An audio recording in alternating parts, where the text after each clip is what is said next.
മുന്നണിക്കകത്ത് ഒരു പ്രശ്നങ്ങളുമില്ല. ഇപ്പോൾ ലോകസഭാ തെരഞ്ഞെടുപ്പിലേക്കുള്ള തയ്യാറെടുപ്പുകളാണ്. എല്ലാ പാർട്ടികളും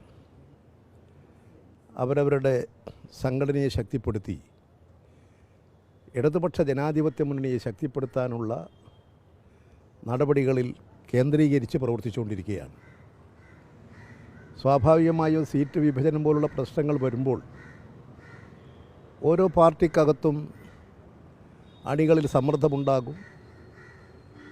അതിൻ്റെ അടിസ്ഥാനപ്പെടുത്തിയിട്ട് മുന്നണിയിൽ ഓരോ പാർട്ടികളും അവരവരുടെ പ്രശ്നങ്ങൾ ഉന്നയിക്കും. അങ്ങനെ ഉന്നയിക്കപ്പെട്ട് കഴിഞ്ഞാൽ എല്ലാവരും കൂടി ചേർന്നുകൊണ്ട് ഐക്യകണ്ഠേന തീരുമാനം അംഗീകരിക്കുക എന്നുള്ളതാണ് ഇടതുപക്ഷ മുന്നണി സ്വീകരിച്ചിട്ടുള്ള നിലപാട്. അതനുസരിച്ചാണ് കഴിഞ്ഞ LDF യോഗത്തിൽ ഞങ്ങളെല്ലാം കൂടി ചേർന്ന് സീറ്റ് സംബന്ധിച്ചിട്ടുള്ള ധാരണയുണ്ടാക്കിയത്. കേരളത്തിൽ നിലവിൽ 16 സീറ്റിലായിരുന്നു CPM മത്സരിച്ചിരുന്നത്. ഞാൻ തന്നെ ആ യോഗത്തിൽ CPM ഒരു സീറ്റ് ഉപേക്ഷിക്കണം എന്ന നിർദ്ദേശം വെച്ചു. അതെല്ലാവരും അംഗീകരിച്ചു. അങ്ങനെ CPIM 15, CPI 4, കേരള കോൺഗ്രസ് മാണി അവർ നിലവിൽ കോട്ടയത്ത് MP ഉണ്ട്, തിരഞ്ഞെടുക്കപ്പെട്ട MP ലോകസഭയിലുണ്ട്. കോട്ടയം സീറ്റ് കേരള കോൺഗ്രസ് മാണി എന്നീ നില വ്യക്തമാക്കി ഞങ്ങളെല്ലാവരും ഐക്യകണ്ഠേന തന്നെ ആ തീരുമാനം അംഗീകരിച്ചു. ഇന്നലെ പത്രങ്ങളിൽ ചില വാർത്തകൾ വന്നിട്ടുണ്ട്. അവരുടെ നേതാക്കൾ തന്നെ RJDയുടെ തന്നെ നേതാക്കൾ കാര്യങ്ങൾ വ്യക്തമാക്കിയിട്ടുണ്ട്.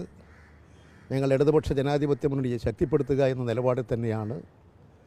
സ്വാഭാവികമായും അവരുടെ പ്രശ്നങ്ങൾ ഉന്നയിക്കുന്നതിൽ തെറ്റില്ല.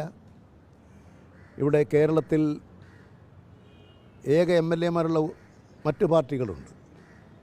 ഇപ്പോൾ കേരളത്തിൽ തന്നെ ഇടതുപക്ഷ മുന്നണിയിൽ വളരെ കാലമായി ഇടതുപക്ഷത്തോടൊപ്പം നിൽക്കുന്ന ഒരു ഇടതുപക്ഷ പാർട്ടിയാണ് RSP കുഞ്ഞുമോൻ, കോവൂർ കുഞ്ഞുമോൻ.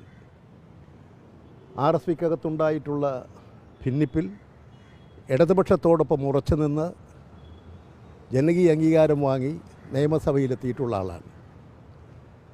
അതുപോലുള്ള MLA-മാരുണ്ട്. പക്ഷെ അവരെല്ലാം മുന്നണിയെ ശക്തമാക്കാനുള്ള നിലപാട് സ്വീകരിച്ചിട്ടുള്ളത്.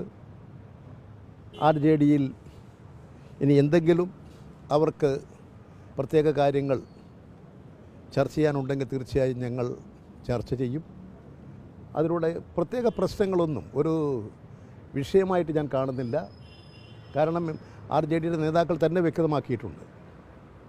അതുകൊണ്ട് ഇനിയും എന്തെങ്കിലും പ്രശ്നങ്ങൾക്ക് അവശേഷിക്കുന്നുണ്ടെങ്കിൽ അതുകൂടി ചർച്ച ചെയ്ത് പരിഹരിച്ച് മുന്നോട്ട് പോകും.